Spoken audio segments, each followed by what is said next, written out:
सिद्धाणं नमो आर्याणं नमो सायाणं नमो लोयसोविसाहुडं जिजाया जानकी कम्मिकलंकिड़हे ऋषिरंजनी नाड़ी में तीपुरी मुपुनवे चिदानंदी के रूपाई जिनाई पुरीमात्मनि परिमात् प्रकाशाय नित्यं सिद्धात्मने नमः ऋमूर्यन्ताणं ऋमू सिद्धाणं नमो आर्याणं ऋमू छायाणं ऋमो लोयसोविसाहुडं। पंच परमेष्टि भगवानी की परम पूज्य आचार्य भगवान योगेंद्र स्वामी की परम पूज्य आचार्य भगवान ब्रह्मदेव सूर्य की परम पूज्य आचार्य विराग सागर मुनि महाराज की अहिंसामय विश्व धर्म की चर्या श्रमणी आध्यात्मिक आचार्य भगवान विशुद्ध सागर जी महाराज की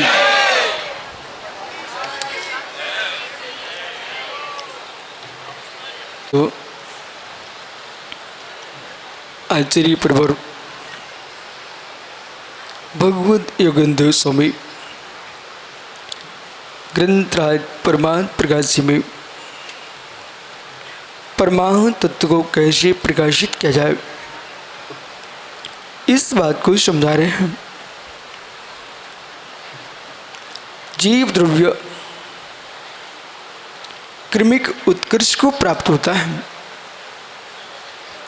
जब आत्मा का विकास होता है तो द्वैत रूप में जीव देखता है, एक अभ्युदय के रूप में फलित होता है, एक निःश्रेष के रूप में फलित होता है। अभी आपने विधायक जी को सुना, उन्होंने कहा कि प्रसन्न सागर जी ने देखा और विधायक न होने पर भी विधायक बोल दिया। पुण्य द्वैत रूप में जाता है, एक निश्चय अभ्युदय। संसार की जितनी विभूतियां हैं वो सब अभ्युदय सुख है। तो जब दोनों मित्रों ने एक साथ अध्ययन किया ही है, एक तपस्या में निःश्रेष की ओर जा रहे हैं, एक अभ्युदय की ओर जा रहा है, लेकिन इस बात का अवश्य ध्यान रखें जीवन में, अभ्युदय सुख जो है ये पूर्व पुण्य के नियोग से प्राप्त होता है। राज्य सुख है पूर्व पुण्य के नियोग से होता है। और यदि हम भारतीय हैं और पुण्य पाप को मानते हैं, इस बात का दिव्य जी जरूर 24 घंटे ध्यान रखना कि मैं जिस पुण्य के नियोग से अच्छे कुल में जन्मा हूँ, शिक्षा को प्राप्त करके अच्छे पद पर वर्तमान में हूँ, भविष्य हमारा इतना उज्जवल हो कि प्रसन्न सागर ना बन पाए तो कम से कम जो तुम्हारे घर में चर्या करने आया था उसकी चर्या करने योग्य बना रहूं। जब भी फलित होगा संसार में, पुण्य के जो दिन हैं ये बहुत जल्दी निकल जाते हैं। समय निकलते देर नहीं लगती ज्ञानियों। जब मैं कल छतरपुर आ रहा था परसों, उस छतरपुर में प्रवेश करते करते जो 10 वर्ष पूर्व 20 वर्ष पूर्व जो मैंने छतरपुर की गलियों में देखा था वो वहाँ था ही नहीं। जो छोटी छोटी गलियाँ थीं वो विशाल रोड बन चुके थे, लेकिन जो राजमहल था उसकी दीवारें टूटी पड़ी हुई थी। राजमहल की दीवारें टूटी पड़ी हुई थी।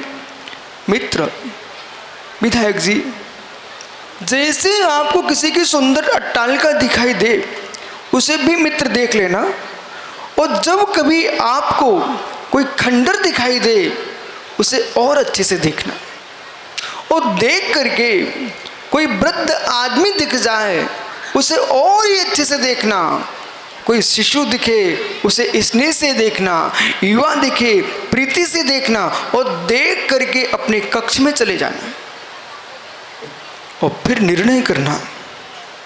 और खंडहर को देख करके अट्टालिका की ओर देखना।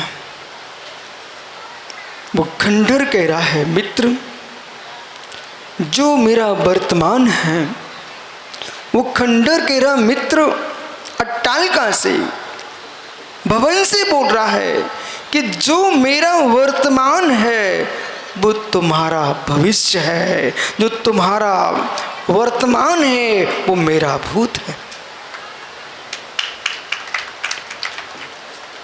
एक वृद्ध जब लाठी टेक करके चल रहा हो तो उसे भी देख लेना, वो भी कह रहा है, हे युवा जो तेरा वर्तमान है वो मेरा भूत है, जो मेरा वर्तमान है वो तुम्हारा भविष्य है। इसलिए अहंकार नहीं करना, मान मत करना, ज्ञानियों सबके दिन एक से नहीं होते, समय बदलते देर नहीं लगती है।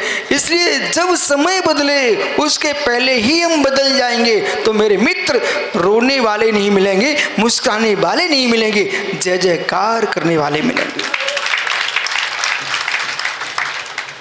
विभूति को पाते ही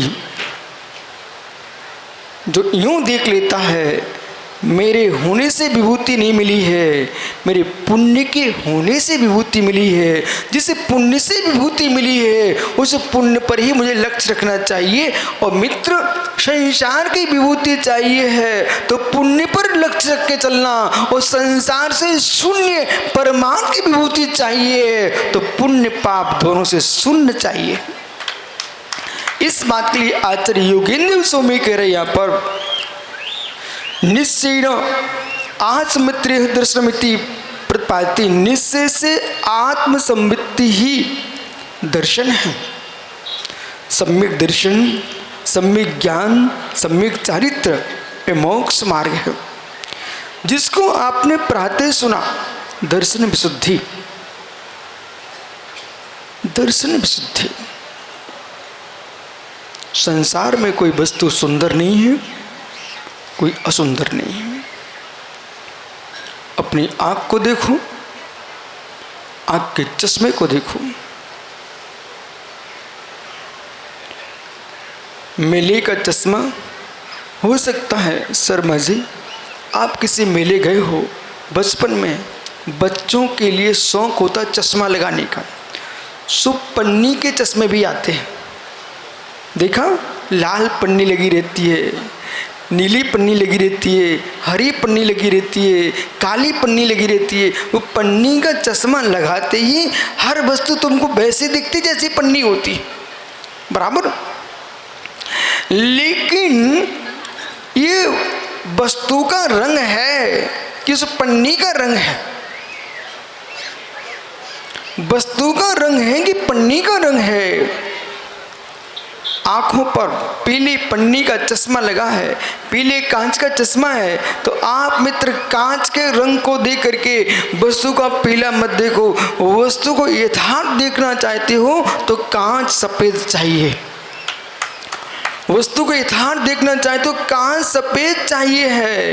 यानी वस्तु तो वस्तु होती है।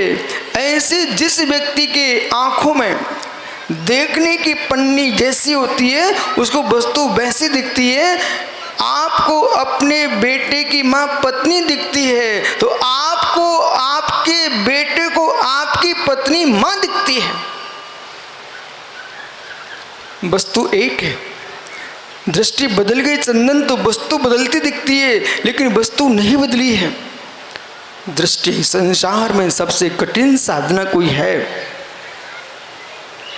प्रणाम करना कठिन नहीं, नमस्कार करना कठिन नहीं है, पूजन कर देना कठिन नहीं है। अभिषेक कर देना कठिन नहीं है। विश्वास मानिए, सबसे कठिन साधना ब्रह्मांड की यदि कोई है, उसका नाम है अपनी आँख को साफ करके चलना। हर व्यक्ति को एक साथ देखने की आँख जिसकी है, एक कठिन साधना है।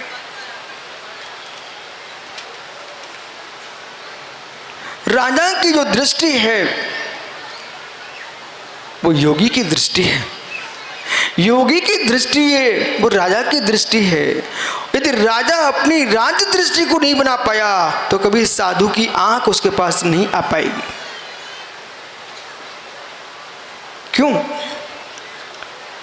जो सम्राट होगा वो ब्राह्मण देखेगा कि क्षत्रिय देखेगा कि वैश्य देखेगा कि शूद्र देखेगा कि इन सब से यूं कहेगा ये मेरी प्रजा है। राजा की दृष्टि में वंश गौण हो जाएंगे, जातियां गौण हो जाएंगी, मेरी प्रजा मेरे नागरिक हैं। तो मित्र, साधु के पास कोई व्यक्ति दीक्षा लेने आए तो पूछेगा तुम कौन हो। कोई व्यक्ति कहता स्वामी मैं आज से अवश्य अनीति अन्याय छोड़ना चाहता हूं, तो साधु ये पूछेगा तुम शूद्रों की ब्राह्मण हो, क्षत्रिय हो, वैश्य हो, क्या हो? हे मित्र, सम्राट सबका पालन करता है जैसे साधु सबसे धर्म का पालन कराता है वैसे। इन दोनों की जब एक सी आंख होगी तो राजा शासन कर पाएगा और साधु धर्म को चला पाएगा। इसलिए आंख को शुद्ध करना है, मांगना आंख शुद्ध करना है। जहां तुमने देखा जाति उपजातियां, वहीं तुम्हारा धर्म समाप्त हो जाएगा। एक बगीचे में एक पुष्प नहीं होता, वो हमारा देश सुंदर उद्यान है, सुंदर बगीचा है। जैसे चंपा, चमेली, जूही, मालती अनेक प्रकार के पुष्प लगे होते हैं, उसका नाम बगीचा होता है। ऐसे भारत देश अनेक संप्रदायों से भरा होने पर भी अखंड एक है, इसका नाम भारत है। अहो आश्चर्य, जहां पर एक ही मान्यता के जीने वाले लोग हैं। विधायक जी, इस बात पर मुस्कुराना, घर में नींद नहीं आए तो रात्रि भर मुस्कुराते रहना मित्र। इस बात पर मुस्कुराना कि जिन देशों में एक ही मत के मानने वाले जीव हैं, वे आपस में गोले पटक रहे हैं, और भारत अनेक मतों को मानने वाला है फिर भी शांति से जी रहा है। आप समझो, यूक्रेन को देख लो, रूस के देख लो, उनकी मान्यताएं तो एक ही है, उनके धर्म तो एक ही है, लेकिन फिर भी ये भारत महान क्यों? आज तक सुब्रत सागर जी जितने देश हैं वे सहयोग कर रहे हैं अस्त्र शस्त्र का, लेकिन भारत सहयोग कर रहा है भोजन दवाई का। अंतर समझो। कारण कि दुनिया के देशों ने विचारकों को जन्म दिया है, लेकिन भारत की भूमि ने विचारकों को जन्म नहीं दिया है, या अहिंसा के पालकों को जन्म दिया है। यही कारण है कि जिसके अंतरंग में एक पशु के अंदर भी ईश्वरत्व शक्ति देखने की सामर्थ्य जिसमें है, एक वनस्पति के अंदर भी भगवान देखने की सामर्थ्य जिसके अंदर है, उसका नाम भारत देश है ज्ञानियों। जहां पर एक इंद्रिय जीव में भगवान को देखा जाता है, जहां पहाड़ों को लोग पूजते हैं,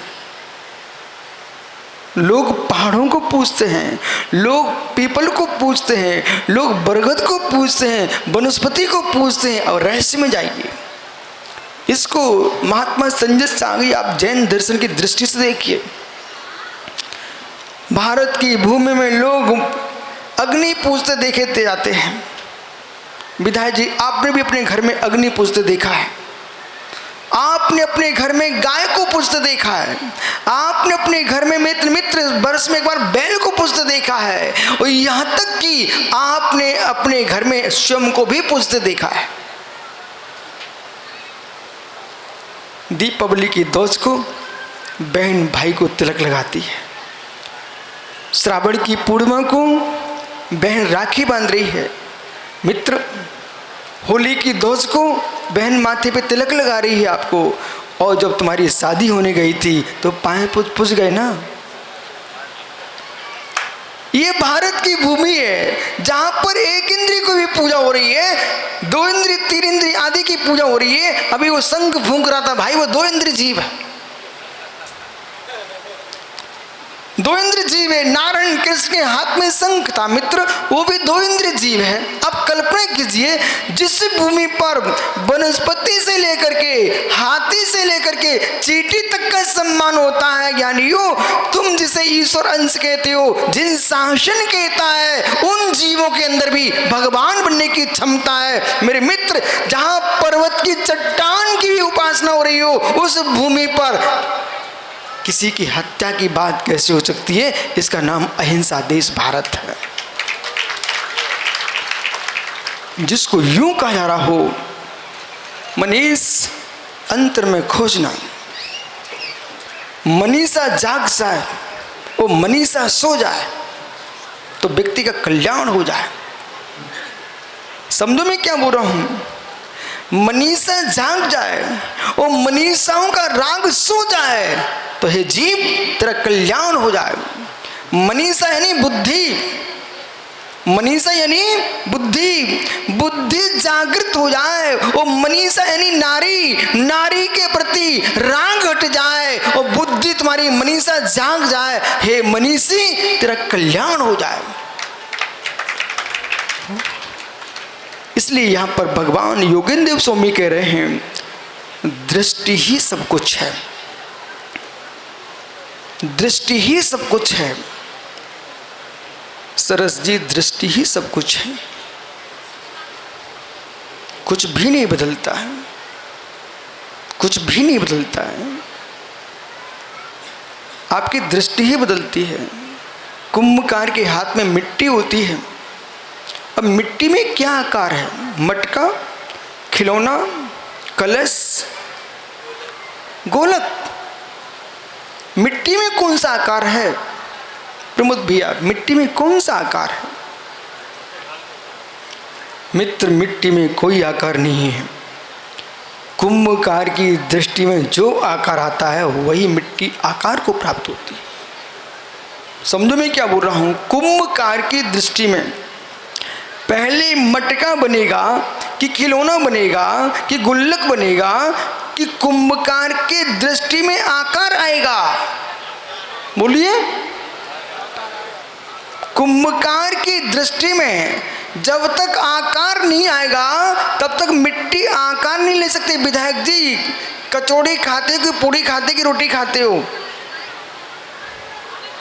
मित्र, माँ से पूछना, बेटे की माँ से पूछना, ये जो तुम कुछ बनाती हो सीधे बना के दे देती हो कि पहले हाथ में लोई आती है, फिर विचार आता, तब आकार आता है?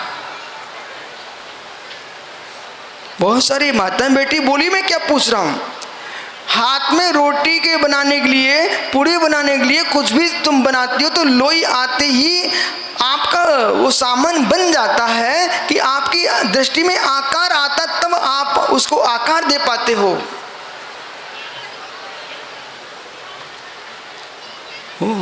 भैया, आपके विधायक जी की गाड़ी का चालक कहाँ है?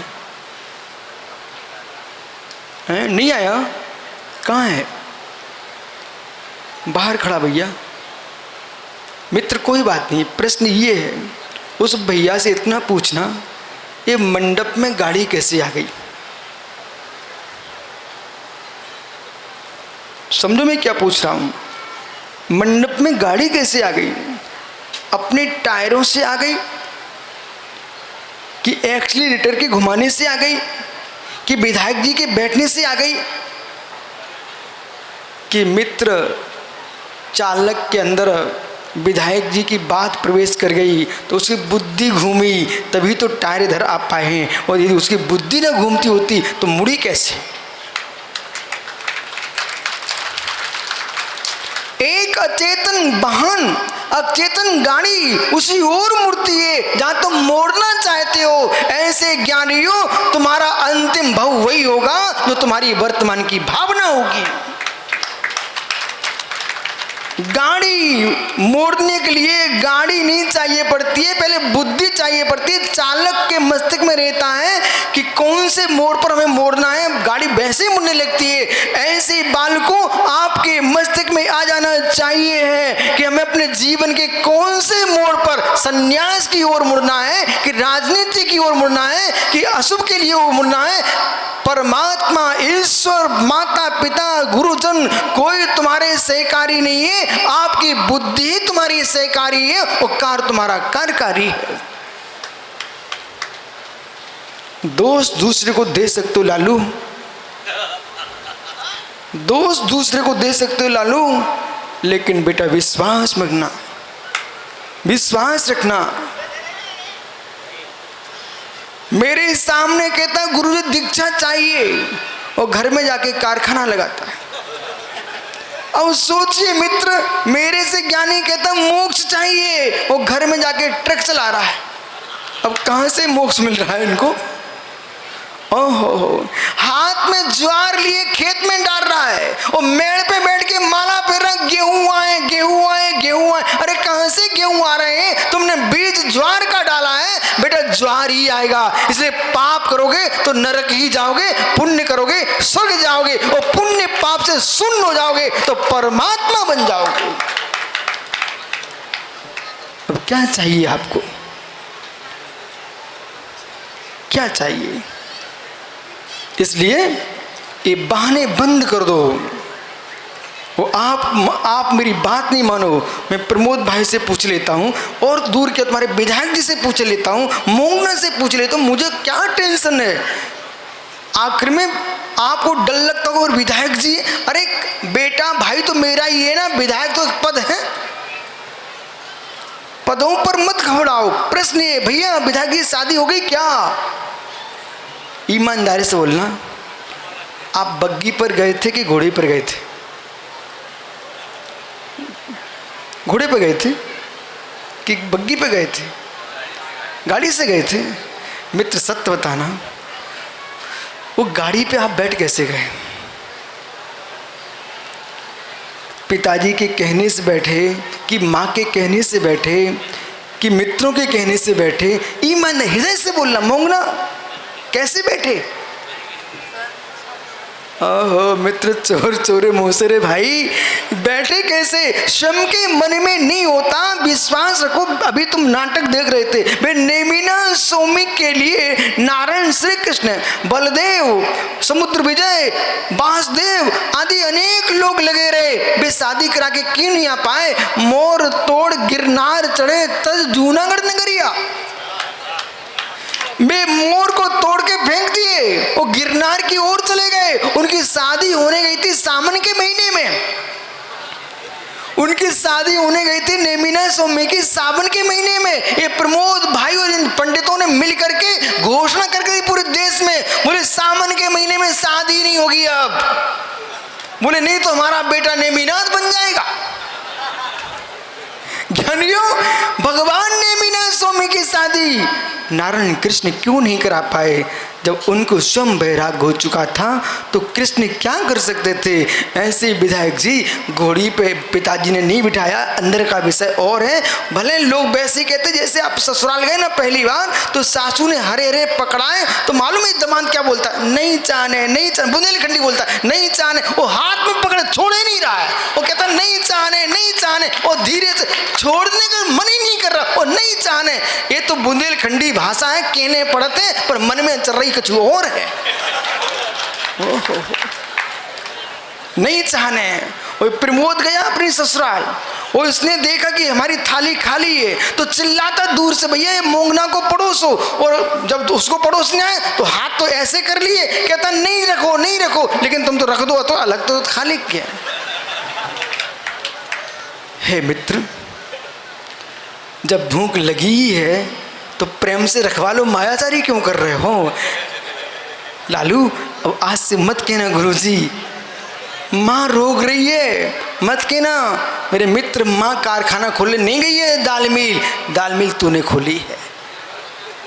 ओहो, ये जगत कैसा है? बैठ जाओ मोंगना जी, अब जो है सो है। अब क्या बस्ता नहीं सोता है, चिड़िया चुग गई खेत। अब तो मित्र और कुछ आगे का सोचो। दृष्टि, दृष्टि व्यक्ति की प्रशस्त हो जाए, वैसा ही मार्ग होता है। जितनी मेहनत पर वस्तु के लिए कर रहा है छोटू, उतनी मेहनत अपने लिए कर लेता। आज जगत तुझे साधु कहता और मोक्ष मार्ग में तुम्हारे लिए मुक्ति बधू भरमाला डालनी खड़ी हो जाती। कितनी व्यक्ति मेहनत कर रहा है, कितनी मेहनत कर रहा है, मनी समझ में आ रहा ना बेटा। जितनी मेहनत जीव संसार के प्रपंच के लिए चंदन कर रहा है, उतनी मेहनत साधु बन के कर ले। जितने विधायक जी, जितने ये लोग आ रहे हैं ना, सब मेरे से शिकायत कर रहे हैं। अभी जय निशान जी आए, पंडित जी, वो सुरेंद्र पठा जी आए, डॉक्टर साहब, ये मोंगना का लड़का आया, सुब्रत साहब, तीनों चारों कमरे में घुस गए और कहने लगे बहुत गर्मी, आप कितना बिहार कर रहे हो, बहुत गर्मी, कितने बिहार कर रहे हो। मैंने कहा तुम सुना लो जितना सुनाना हो।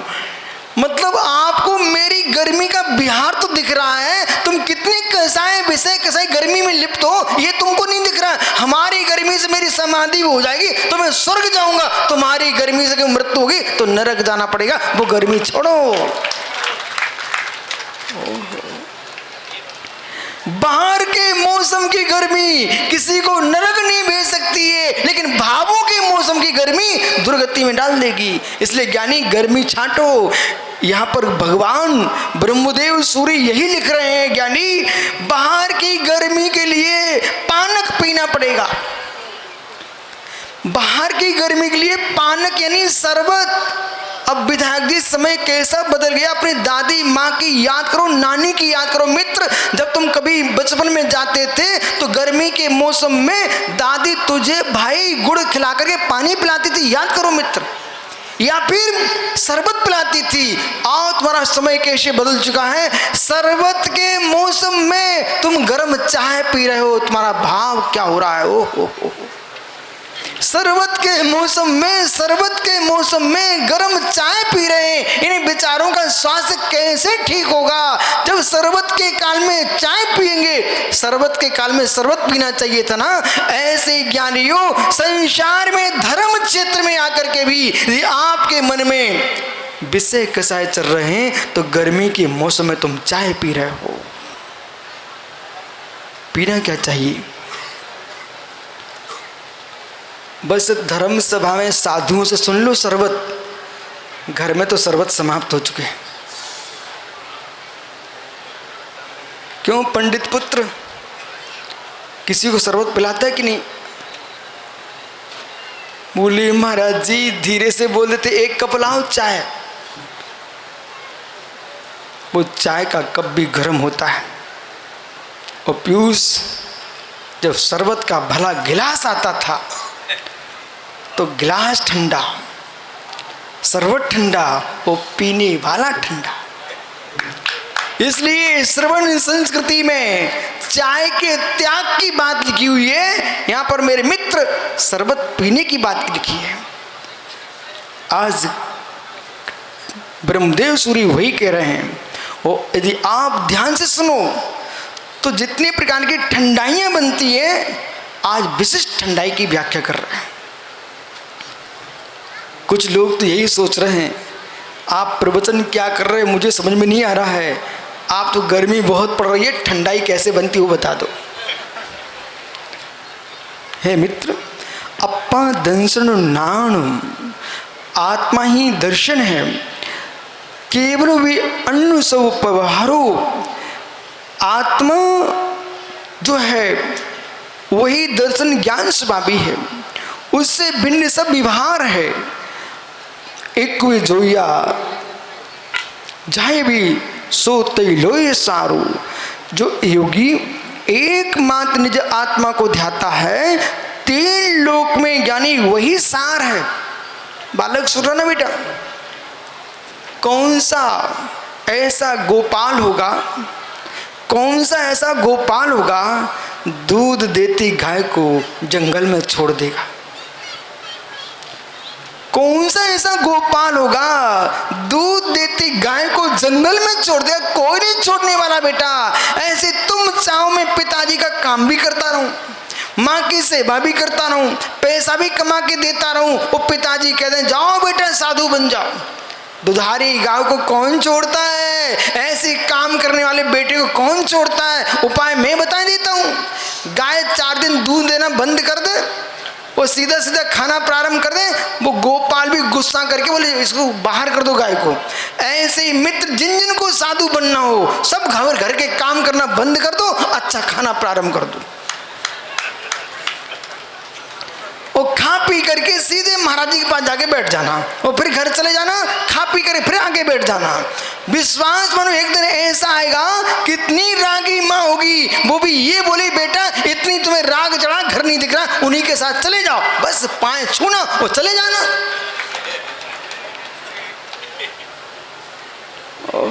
तो तुम जा करके तो सीधे के सीधे क्या बोलते जो गाय थन भर जाते हैं, ज्ञानी मोंगना मालूम है आपको?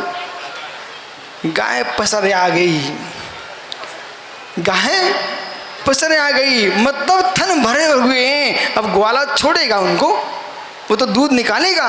ऐसे पंडित जी चलेया जब घर का काम करने में लगा है संदेश भाई, अब कौन तुझे छोड़ने वाला? दृष्टि मोड़िए, दृष्टि मोड़िए। और जो इन युवाओं की प्रज्ञा दुनिया की ओर जा रही है, यही प्रज्ञा आपको बोध होना चाहिए। जगत के लोगों ने अपनी बुद्धि का प्रयोग यंत्र अस्त्र शस्त्रों में लगाया है, भारत की माटी ने वो बुद्धि का प्रयोग शास्त्र लेखन में लगाया है। विश्व में आज तक जितने वाङ्मय शास्त्र हैं वो सर्वाधिक शास्त्र भारत के अंदर है। चाहे शिकागो हो ज्ञानियों, चाहे अन्य देश हो, सारे देशों में ऑस्ट्रेलिया हो, अमेरिका हो, रूस हो, जापान, चीन, कहीं भी हो, विधायक जी ग्रंथ भारत के रखे हुए हैं। अभी मोदी जी गए थे ना विदेश, तीर्थंकर भगवान की मूर्ति के सामने खड़े, आपने फोटो देखा होगा, देखा? महावीर स्वामी तो भारत में जन्मे, लेकिन महावीर की सुगंध विदेश में पड़ी हुई है। वहाँ भगवान तीर्थंकर की प्रतिमा वहाँ की सरकार ने मोदी जी को भेंट की है। और सोचिए ये तीर्थंकर का शासन, महावीर का सिद्धांत, सा समुद्र क्या लाखों समुद्र पार जा चुका था। अभाग्य मानना, जब आपको खुशी होने भैया बोले मैं अपने मित्र प्रसन्न सार का सहपाठी रहा हूँ, जब इतनी खुशी आपको हुई कब? मेरा मित्र एक साधु बन गया। हे मित्र, जिसका मित्र तीर्थंकर बनोगा उसको कितना आनंद आएगा।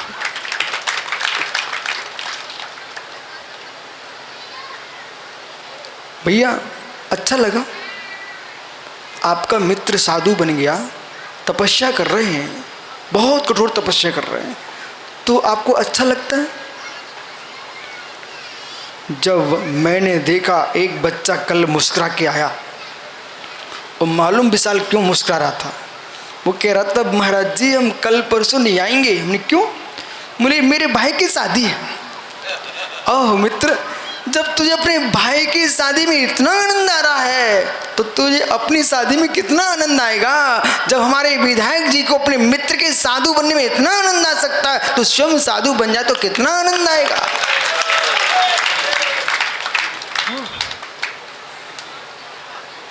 समझो,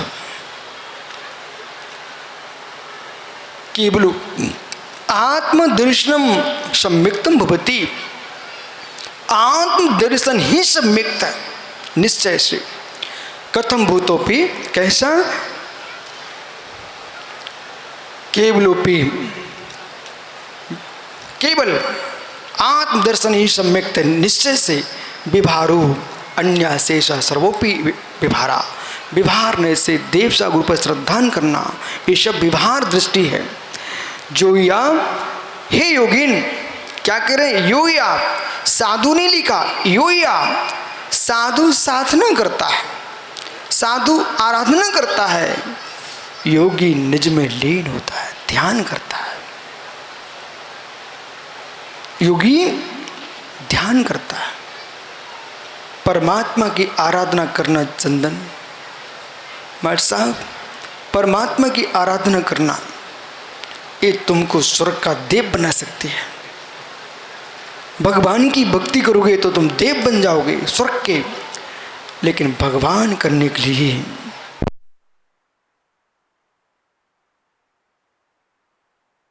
योगी साधु को रोटी भी दिखने लगती है, योगी को न पानी दिखता न रोटी दिखती है, एक मां निज आत्मा दिखाई देती है। इसलिए योगी जो शब्द है वो गूढ़ है। साधना के मार्ग पर चलना साधु का काम है। योगी और सन्यासी जो होता है, सत्य यानी आत्मा, आत्मा ही जिसका न्यास है वो सन्यासी है, और निज में ही जुड़ के जो रहता है उसका नाम योगी है। इसलिए यहाँ का हे योगिन एक एव ध्यायते, एक एव ध्यायते, साधु अनेकों को ध्याता है, लेकिन योगी एकमात्र एक को ध्याता है। या आत्मा कथम भूता, जो आत्मा है उसे ही देखता है। सो यह परमात्मा त्रैलोक्यम सारभूतमति, वही परमात्मा तीन लोक में सारभूत अध्यात्म दृष्टि। तद्यथा वीत्रांशदानंदेक स्वभाव, आत्म तत्व सम्यक श्रद्धान वीत्रांशदानंदेक स्वभाव, आत्म का सम्यक श्रद्धान ज्ञान अनुभूति रूपेण अभेद रत्नात्म लक्षण निर्विकल्प समाधि गुप्ती समाधि प्रणतो निश्चय न ज्ञान दर्शन चारित्र अभेद रत्नात्र लक्षण, ऐसा विशुद्ध परिणति से युक्त निश्चय न स्वात्मैव सम्यक्तम, जो स्वात्मा है वही सम्यक्त है। अन्य सर्वेपि विभारस्वेन कारणेन स एव ध्यातव्यम, अन्य विभार से कारण उनका ध्यान करना चाहिए। अत्र यथा, अब सुनिए सुब्रत सागर, ये गर्मी उतारने की बड़ी सुंदर दवाई यहाँ लिखी हुई है। विषय कसाय की गर्मी उतारना तो रत्नात्रय का पानक चाहिए है, और ये मौसम तपन की गर्मी उतारने के लिए दवाई यहाँ पर लिखी है। अब देखो सबके चेहरे, अनुभव करना, जो यहाँ लिखा है मैं अनुभव कर चुका हूँ, ध्यान देना। सुनिए, यानी ठंडाई लिखी, ठंडाई, पानक, शरबत। आचार्य महाराज यहाँ पर लिख रहे हैं यथा द्राक्ष, कितनी गर्मी चढ़ी हो आदमी को, 3 मुनक्का में 3 काली मिर्च रख दो और उसको खिला दो, सारी गर्मी तुम्हारी उतर जाए। अब सुनिए, द्राक्ष यानी मुनक्का, द्राक्ष कर्पूर श्रीखंडादिशु, द्राक्ष कर्पूर श्रीखंड और यानी श्रीखंड, कर्पूर, द्राक्ष यानी मुनक्का, दाख, इनके सहयोग से और चंदन का पानी, इन सबको मिला दो, ये सुंदर शरबत बन जाता है। और ज्ञानी जितनी गर्मी है सबको उतार देता है। मौसम की गर्मी के लिए चंदन का पानी तुम्हारी गर्मी पेट की निकाल देता है, और रत्नात्रय का चंदन, रत्नात्रय का पानक, रत्नात्रय का शरबत हे मित्र राग देश मोह की गर्मी उतार देता है। यदि आपको संसार में पागल गर्मी से नहीं होना है तो ये शरबत पी लीजिए। यदि आपको संसार विषय कसाय में पागल नहीं होना है तो रत्नात्रय धर्म को पान कर लीजिए। इसलिए द्रव निष्पत्ति पानक में अवैध वक्षायम, भेद करेंगे तो चंदन अलग है, कर्पूर अलग है मालूम, और द्राक्ष अलग है। श्रीखंड कैसे बनता मालूम आपको? श्रीखंड, श्रीखंड पंडित जी शुभम, श्रीखंड दही, दही और शक्कर, इलायची, कितने हो गए? 3 द्रव्य हो गए। लेकिन कोई नहीं कहता है विधायक जी लो दही खा लो, विधायक जी लो ये कर इलायची खा लो कि शक्कर खा लो। जब बन के आता तो क्या बोलते हो? श्रीखंड। जैसे अभेद से श्रीखंड एक है, ऐसे सम्यक दर्शन ज्ञान चारित्र भिन्न भिन्न दिखाई देते हैं, लेकिन आत्मा की अखंडता को देखोगे तो सम्यक दर्शन ही रत्नत्रय अखंड एक रूप है।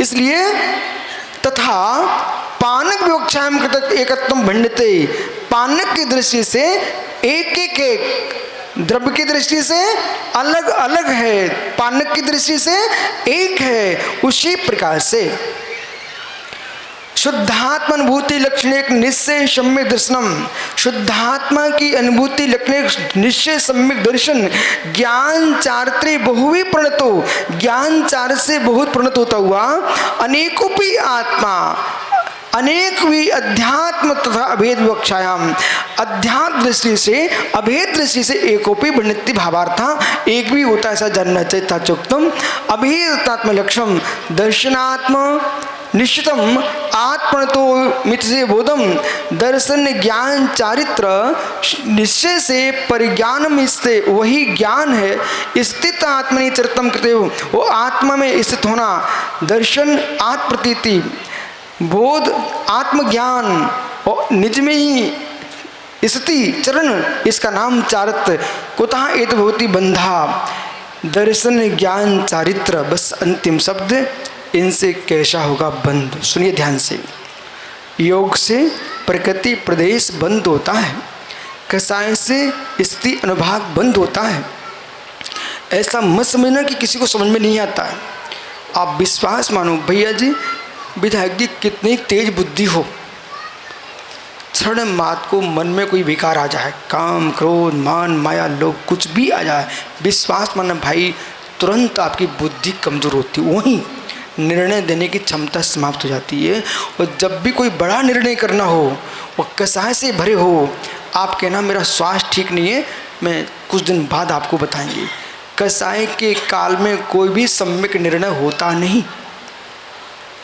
जब परिणाम शांत हों, जैसे कि हिलते पानी में उबलते पानी में भैया कोई का चेहरा नहीं दिखता, वही पानी स्थिर हो जाए और ठंडा हो जाए तो चेहरा दिखने लगता है। ऐसे जब स्वयं की बुद्धि शांत हो तभी जीवन में बड़े निर्णय लेना। शीघ्र ही निर्णय लेकर के बैठ मत जाना, अन्यथा अनर्थ हो जाएगा, अनर्थ हो जाएगा। और बिना विवेक के कोई निर्णय दे मत देना, अहंकार के बस होकर कोई निर्णय ले मत लेना। आज क्या है मित्र भैया, दो व्यक्ति के अहंकार टकरा रहे हैं और लाखों प्राणी मर रहे हैं। रूस का राष्ट्रपति, यूक्रेन का राष्ट्रपति, इन दोनों के अहंकार शांत हो जाते तो मित्र आज लाखों प्राणी क्यों परेशान होते। पूरा देश का देश उजड़ गया किसके पीछे? मात्र अहंकार के पीछे। इसलिए आप अपने देश में मित्र मान को छोड़ करके मानव को देखना, ये भारत की पहचान। मान को देखोगे तो अस्त्र शस्त्र उठ जाएंगे और मानव को देखोगे तो मेरे मित्र शरबत पिलाओगे। इसलिए मान को मत देखो पीयूष, अपनी डायरी पर नोट कर लेना। आज मान को देखोगे तो मित्र महाभारत हो जाएगा, और मानव को देखोगे तो तुमको हर व्यक्ति में परमात्मा दिखाई देगा। इसलिए जाओ अपने जीवन में, रत्नात्रय आत्मा ही है निश्चय से, और व्यवहार से दर्शन ज्ञान चार भिन्न से आगे विचार करेंगे। भगवान महावीर स्वामी की आत्मा स्वभाव परिभाव भिन्नम